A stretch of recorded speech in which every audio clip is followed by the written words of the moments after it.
It's the Gear Tester here, and welcome to my first range report on the M&P 1522. This rifle is lightweight, accurate, and very reliable. I'm extremely grateful and extremely thankful for a small, private, local shooting range that allows me to shoot and film on their range. Relationships like I have with that company are what enable me to produce quality video reviews and content like this video for you, my valued viewers and subscribers.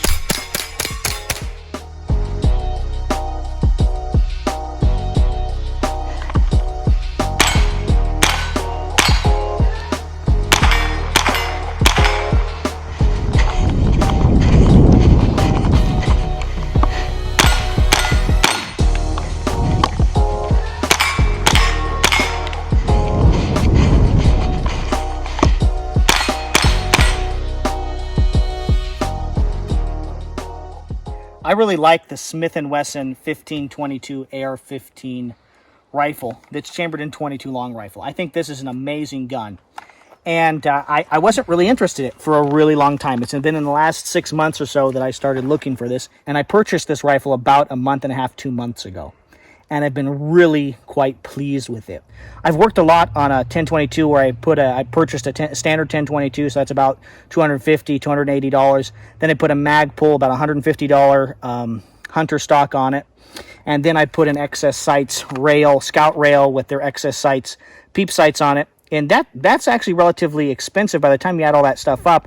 $150 for the rail and the sights, $250, let's say $300 for the gun. We're talking $600 into that. And this gun, brand new, was about $440, and it came with mag pull rear sight and front sight. I have replaced the pop-up or tip-up front sight with a Daniel Defense front sight on it, a fixed front sight, which I just prefer better, and I decided I would make this kind of a clone of some of my centerfire ARs, or my primary centerfire AR, which has a fixed front sight.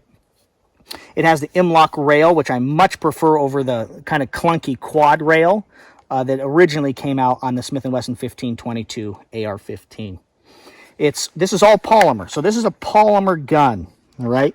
And that kind of turned me off, but I'm finding that it's keeping zero. I've got about 400 rounds through this gun. I've shot a bunch of this Federal kind of bulk ammo, and then 2 or 3 little cartons here of the 100 rounds of CCI mini mags, and it's had a couple little hiccups, but you'd expect that with center fire. But here today I shot about 200 rounds through it of this bulk ammo and had no malfunctions in any way, shape, or form.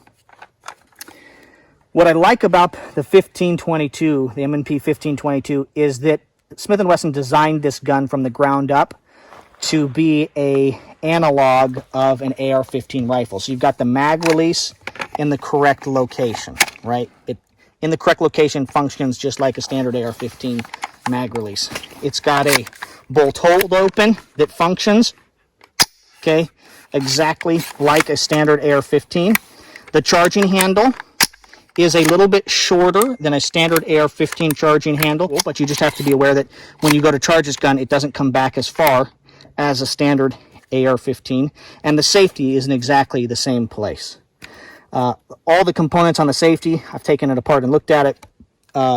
All those are polymer, so there's not as a clear detent as you would on a standard AR-15 because these components are polymer, so there's not a click. If I did have one little thing that I wish was better about this gun is I wish that there was a more positive click on the safety there. I would like that, and I prefer that on my AR-15s, that I really know when the safety's on and off.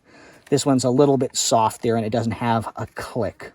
The M-LOK rail I really like, and you can see I put some rails on it here. These are not from Smith & Wesson. These are Magpul M-LOK rails here. I've got a long one because I'm going to put a light on it, and the mount that requires for the light to go on, Haley Strategic SBR mount, needs a little bit of rail to rest on there. I've got this little bit of Picatinny rail there on the bottom so that I can attach my bipod, my Harris bipod, quickly. And I have put a little QD mount here for my rifle sling, and in the near future I'll be replacing this rear stock for a Magpul stock that has a QD in it. You can purchase this in a couple different configurations from Smith & Wesson with a Magpul grip and a Magpul stock, and I would have preferred to get it that way and probably would have saved money in the long run, but this was in stock and I just purchased it as it was, and I'll add different components to it here as I have additional time, energy, and money. One thing I want to highlight about this gun is that it is extremely lightweight. And so, I have an Aimpoint Pro on it, and I really like it, and this is going to be dedicated to this gun. But I don't see any problem with purchasing it and using it just like this. Today, you've watched me do some running and shooting with this gun, and you could do everything I did here today to practice drills, to enjoy target practicing and plinking, and you could do it right here with excellent AR-15 sights. It's just perfect, and there's no problem with it, and it makes the gun substantially lighter. I've been on the search, on the hunt for lightweight, compact, maneuverable firearms for individuals who are either new to firearms or are small of stature. I'm a small, compact little guy, but I've got enough muscle mass and enough weight that I can manipulate adult-sized weapons. But there are a lot of people I love and care about in my lives, even adults, that are not very big and strong. And this gun, you'll see some footage here of a little 4'11" woman shooting this gun, and she had a great time. She's in her 50s, 60s, and she could run this gun perfectly, and the AR-15 there you go. battery of arms was just perfect for her. Rather than rocking in a magazine like you do for a 10/22, just being able to stick a magazine in and rack this and run the safety and everything was perfect. Having a red dot on it for new shooters really helps. So you just put the dot on the target and pull the trigger. So you put the thing on the thing and you pull the trigger. And I think that is a really, this is a great firearm to introduce people to shooting. Some people will argue that you should have a red dot when you're introducing somebody to shooting for the first time and a can on it. And I actually think having a can on a firearm is a bad idea. What I find for new shooters, there's lots of great applications for a silencer on a firearm, but for new shooters, I think it's good for them to be a little bit afraid of the gun and for the gun to make a loud sound and to cause them to have some respect for the firearm.